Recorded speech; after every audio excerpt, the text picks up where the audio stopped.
राम ने अत्यंत प्रेम के साथ भारत को विदा किया।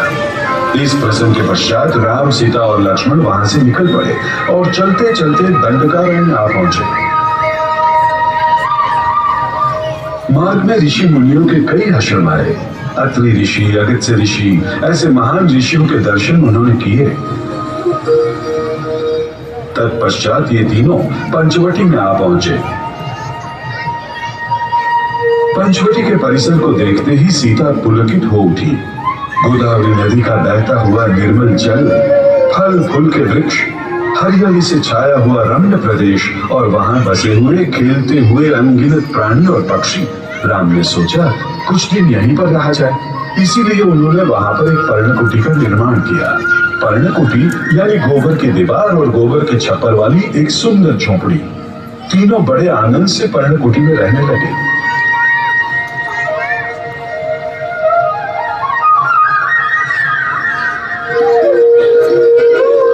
जंगल के कंद और फल खाना, गोदावरी का ठंडा मीठा पानी पीना, ये इनका दिनकन बन गया।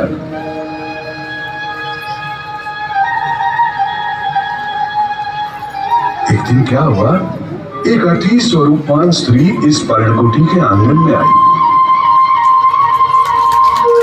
बिल्कुल अचानक सीता मैया अंदर देव पूजा कर रही थी, बाहर राम विश्राम ले रहे थे और लक्ष्मण वहीं पर दूसरी ओर वृक्ष के पास कुछ काम में व्यस्त थे। उस स्त्री को देखते ही राम उठ खड़े हुए, पर उससे कुछ भी पूछा जाए इससे पहले ही वो स्त्री आगे बढ़ी और बोली, हे राम पुरुषोत्तम, तुम महापराक्रमी हो, मैं तुम पर मोहित हो गई हूँ, तुम मुझसे विवाह कर लो। राम ने उसकी बात सुनी। उनके चेहरे पर मंद स्मित दिखाई दिया, क्योंकि उन्होंने उस स्त्री को पहचान लिया था। हकीकत में वो सुंदर स्त्री एक राक्षसी थी। उसका नाम था शूर्पणखा। लंकापति रावण की वो बहन थी। शूर्पणखा ने सजा हुआ सुंदर स्त्री का ये स्वांग देखकर राम मन ही मन हंसने लगे, पर स्वयं उसे पहचान गए हैं ये जाहिर न करते हुए राम बोले, हे सौंदर्यवती, मैं सीता का पति हूँ, तुम्हारा पति बनना मेरे लिए असंभव है। ये सुनते ही राक्षसी ने जवाब दिया, पर सीता से तो मैं कई गुना स्वरूपवान और गुणवान हूँ।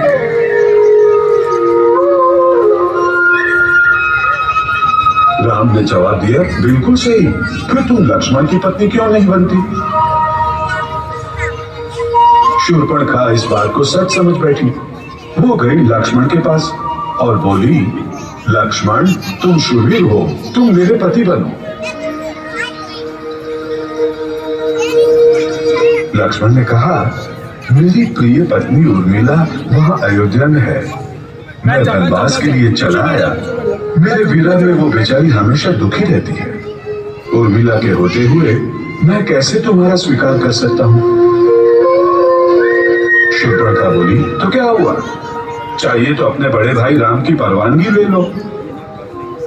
ऐसा बोलकर वो परवानगी लेने फिर से राम के पास आने लगी। राम ने तो उसका मायावी रूप पहचान लिया था। उन्होंने दूर से ही लक्ष्मण को इशारा किया। लक्ष्मण इस इशारे का अर्थ पूर्ण रूप से समझ गया। उसने फटाक से धनुष उठाया, बाण चढ़ाया और शूर्पणखा के शीर पर स्थित रत्न जड़ित मुकुट उड़ाया। शूर्पणखा ने मुड़कर लक्ष्मण की ओर देखा। लक्ष्मण का आवेश उसने देख लिया। अपना मायावी रूप छोड़कर उसने राक्षसी का भयानक रूप धारण किया। गुस्से में आकर पांव उछालती हुई वो लक्ष्मण की ओर आने लगी। उसका ये भयानक रूप देखकर लक्ष्मण जरा भी भयभीत नहीं हुआ। एक के बाद एक बाण छोड़कर उसने उसे बंदी बना लिया।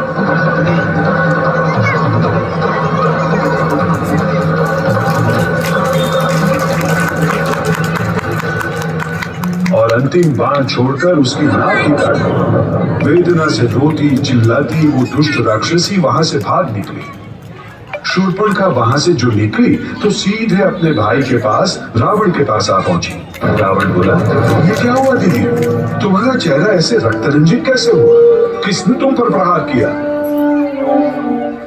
शूर्पणखा ने रोते रोते जवाब दिया, दुष्ट राम लक्ष्मण ने मेरा ये हाल किया है।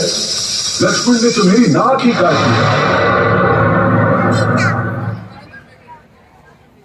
रावण बोला, क्या लक्ष्मण की ऐसी हिम्मत? दीदी, तुम जरा भी चिंता मत करना। राम लक्ष्मण का नाश नहीं किया तो मेरा नाम रावण नहीं। ये सुनकर शूर्पणखा थोड़ी सी शांत हुई और रोते रोते अपने महल की ओर चल पड़ी। अब रावण सोचने लगा कि राम लक्ष्मण रूपी कांटा कैसे दूर किया जाए, कैसा कपट जाल बिछाया जाए।